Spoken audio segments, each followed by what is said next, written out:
Ciao a tutti, bienvenidos a una nueva edición de Tutti Noi, el programa de información, actualidad y difusión de actividades de la comunidad italiana de Córdoba y de nuestro país, la República Argentina. Como siempre, en este primer término, en este primer bloque, Edoardo Fracanzani les contará a ustedes qué está pasando en Italia por estas horas.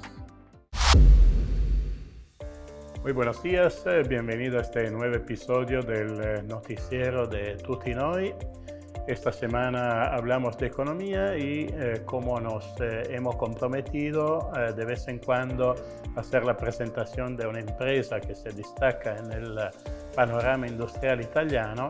Hablamos hoy de una empresa de seguro, particularmente el Gruppo Generali SpA. Fundada en 1831, hasta 30 años antes de la creación del Reino de Italia y casi un siglo antes de que la ciudad Trieste, donde se desarrolló la empresa, se incorporara al país. Generali es la institución de seguro más grande de Italia y una de las más grandes en Europa. Al momento de la fundación, la empresa operaba en el Imperio Austríaco, sin embargo, la razón social se definió en italiano, que era el idioma prevalente en la ciudad de Trieste, con el nombre Imperial Regia Privilegiata Compagnia di Assicurazioni Generali Austro-Italiche. Su logo es el león de San Marco, el antiguo símbolo de la República de Venecia. Entre las particularidades históricas de la empresa se pueden mencionar un antiguo empleado, Franz Kafka, el famoso novelista de Praga, y el hecho que muchos de los edificios del Gruppo Generali son de gran interés histórico. Recordamos la sede de Roma en un elegante palacio histórico en Piazza Venezia, al lado de la antigua sede de la Embajada veneciana, y el edificio Generali en la calle Jaffa en Jerusalén. Es un histórico lugar de encuentros, conocido especialmente por el gran león alado, nuevamente el león de San Marco, en su cornisa. Todavía es hoy en día conocido como edificio Generali, aunque en realidad ha sido vendido por la empresa hace unos años.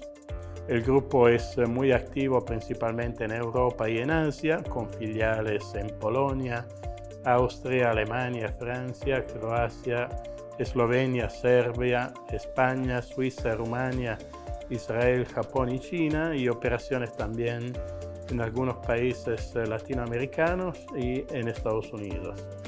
En Estados Unidos, particularmente en 1990, el grupo adquirió la empresa Businessman Insurance Company of America, una importante empresa obviamente de seguros. El Gruppo Generali concentró sus operaciones en el mercado del reaseguro, particularmente en el sector vida. El principal accionista del grupo es Mediobanca, un banco de inversiones de Milán que se encuentra un poco al centro del sistema del capitalismo italiano y que detiene un poco más del 13% de Generali.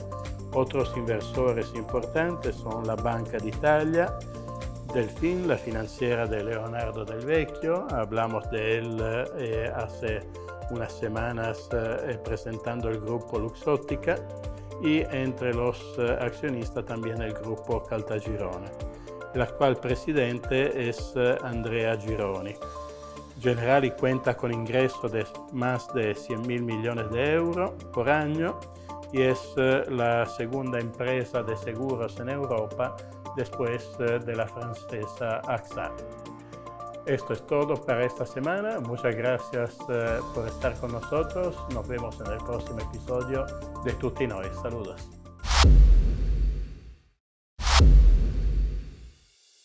En este segundo bloque de difusión de actividades de la comunidad italiana en el marco de la Feria del Libro de Córdoba que terminó hace unos días, pero también en el inicio de la Settimana de la Lengua Italiana, se presentó a Calvino, Italo Calvino, el escritor italiano, en el centenario de su nacimiento. 3 escritores, un artista, 3 escritores, periodistas, profe de historia, presentaron a Italo Calvino en el Museo Genaro Pérez de la ciudad de Córdoba Capital el jueves 12 pasado. Elisa Gagliano, la artista, nos comenta quién es. Etimológicamente, haciendo un juego, etimológicamente, ¿qué es Calvino? Bueno, como decía recién en la charla, lo que me gusta de Calvino es su posición filosófica, ética, su posición política con respecto al punto de partida o al desde dónde escribir y para qué escribir y por dónde pasar con la escritura. Personalmente me conmueve y adhiero mucho a ese lugar del escritor como un entretenedor, como alguien que tiene que entretener a los demás. Cuando uno se pone ese hacia dónde en la escritura, en lo personal creo que abre un abanico mucho más grande y mucho más generoso con respecto a la multiplicidad de lectores posibles y de interpretadores posibles. Por eso trabaja desde la fábula hacia la filosofía o desde cosas muy simples a cosas muy complejas, pero desde una arquitectura simple, que él hace en el comienzo del Vizconde de Mediado, hace esa inversión de imágenes y dice que en el campo de batalla las cigüeñas desplazaron a los cuervos y son ahora las cigüeñas quienes están comiendo la carroña de la gente muerta. Y lo daba como ejemplo recién en la charla, justamente para poner en la mesa una imagen que funcione como imagen o funcione como una narrativa muy simple, o puede ser un tratado inmenso de filosofía, o contiene muchos planos de interpretación, y que depende del cerebro de los lectores, o de, qué sé yo, de las lecturas de los lectores, valga la redundancia, o de la imaginación. ¿Cuánto hay ahí adentro? O ¿cuánto entretenimiento hay ahí adentro?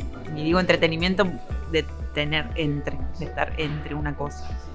Y el escritor y periodista Carlos Schilling también nos comentaba sobre Italo Calvino. ¿Qué es lo que tenemos que saber sobre Italo Calvino?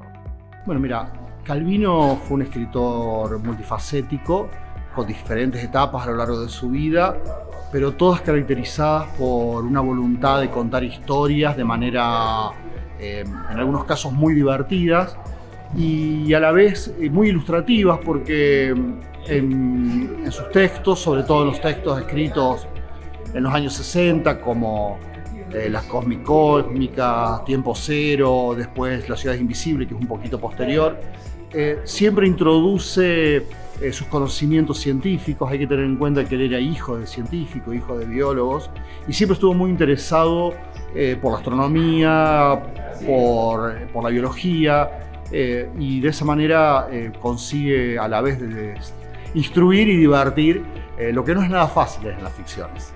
Si yo tuviera que recomendar algunos de sus libros, por supuesto, recomendaría la trilogía de nuestros antepasados, que está constituida por el Vizconde de Mediado, por el Barón Rampante y por el Caballero Inexistente, que son 3 fábulas históricas en las que los personajes son absolutamente increíbles y a la vez absolutamente memorables. El profe Fabio Lopresti, también escritor, nos comenta cómo se hace para transmitir a Italo Calvino a distintas generaciones.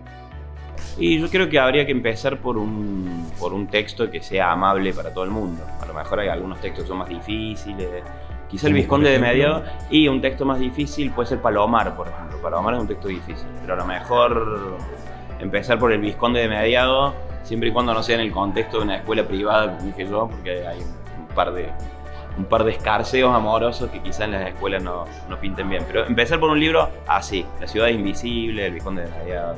Bueno, lo que la crítica dijo de Calvino en su momento, había muchas tensiones en el campo literario y intelectual y político italiano, y había un montón de discusiones que sería muy difícil resumir ahora. Qué sé yo, digamos, algunos críticos de ultra vanguardia, como Renato Barilli, decían que era un poco tibio, y otros críticos lo valoraron muy inmediatamente, como Emilio Cecchi, en esta doble beta de fabulador, racionalista, etcétera. Y hoy, bueno, es un autor indiscutible. De hecho, Harold Bloom lo pone entre los genios literarios del siglo XX y de todos los tiempos. Y es un escritor muy, muy, muy bueno. Es un genio realmente. Pero quizás no es de los escritores. O sea, es raro lo que voy a decir. No tiene una novela que está entre mis novelas favoritas, pero es uno de mis escritores favoritos. Supongo que por una especie de obcecado optimismo frente a la evidencia en contra de cualquier optimismo, ¿no? Por esa voluntad de que el mundo sea mejor y no caerse frente a la evidencia en contra. En ese sentido, el varón parece ser una especie de metáfora de esa posición. A mí me gusta mucho eso de él, además de porque es un escritor exquisito, que tiene una prosa infinitamente disfrutable. Estas entrevistas, esta disertación en el Museo Genaro Pérez de Córdoba fue un recorrido por el universo del escritor italiano Italo Calvino en el marco de sus 100 años de nacimiento. Agradecemos, por supuesto, a los tres y al Instituto Italiano de Cultura, también al Consulado, por acercarnos la invitación y por permitirnos hacer la cobertura de Italo Calvino, el escritor italiano, a 100 años de su nacimiento. Decíamos de la Semana de la Lengua Italiana, la estamos transitando, comenzó el día miércoles pasado. Bueno, en Córdoba capital, en la Plaza Italia, tuvo su lanzamiento la Semana de la Lengua Italiana. En la Plaza Central de Córdoba capital, en la Plaza Italia, frente al Instituto Italiano de Cultura, vemos a los alumnos de las escuelas paritarias desplegar culturalmente y artísticamente distintos eventos, mini eventos, para celebrar esta Semana de la Lengua Italiana, que tiene como un único objetivo difundir y seguir transmitiendo el italiano en el mundo. También vemos a la cónsul Giulia Campeggio, también a distintas autoridades, pero lo central es que luego de varios años tuvo inicio de la Semana de la Lengua Italiana en la Plaza Italia, frente al Palacio Municipal de Córdoba capital. Y hasta aquí una nueva edición de Tutti Noi, el programa de información, actualidad y difusión de actividades de la comunidad ítalo-argentina, de la circunscripción consular Córdoba y por supuesto también de todo nuestro país, la República Argentina. Recuerden, todos los domingos a las 9:30 por la señal federal del 12, el canal 135 de DirecTV y también a través de la página web www.el12.tv. Nos pueden ver en vivo el capítulo estreno y luego en las reiteradas repeticiones de ese capítulo estreno. Nos reencontramos el próximo domingo con más Tutti Noi.